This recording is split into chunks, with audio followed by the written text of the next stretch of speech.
తెలంగాణలో కాంగ్రెస్ ప్రభుత్వం ఏర్పడిన తర్వాత హస్తంగూటికి భారీ చేరికలు జరిగిన విషయం తెలిసిందే. ఇప్పటికే కారు దిగి 10 మంది గులాబీ ఎమ్మెల్యేలు వివిధ సందర్భాల్లో కాంగ్రెస్ కండువా కప్పుకున్నారు.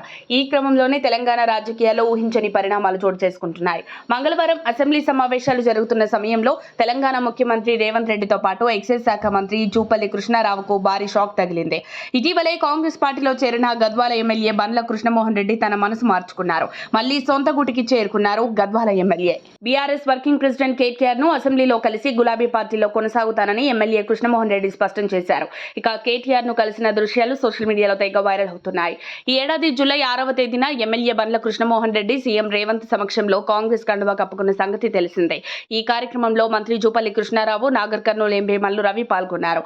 అయితే ఎమ్మెల్యే కృష్ణమోహన్ రెడ్డి కాంగ్రెస్ పార్టీలో చేరడానికి ప్రధాన కారణమని జూపల్లి కృష్ణారావు అని వార్తలు వినిపించిన సంగతి తెలిసిందే.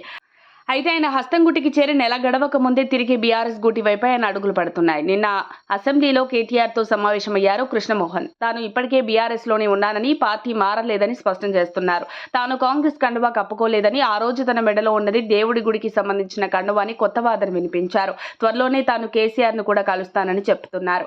పార్టీ మారిన కృష్ణమోహన్ రెడ్డి ఎందుకు యూటర్న్ తీసుకున్నారు? నియోజకవర్గంలో కాంగ్రెస్ శ్రేణులతో ఆయన వర్గం కలుపుకొని వెళ్లడంలో ఏమైనా ఇబ్బంది వచ్చిందా?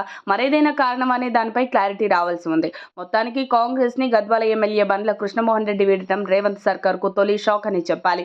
బీఆర్ఎస్ పార్టీ నుంచి మరికొంతమంది ఎమ్మెల్యేలు కాంగ్రెస్ లో చేరతారని అధికార పార్టీ నేతలు చెబుతున్న తరుణంలో కాంగ్రెస్ లో చేరిన ఎమ్మెల్యే తిరిగి ప్రతిపక్ష పార్టీలోకి వెళ్లడం చర్చనీయాంశమైంది.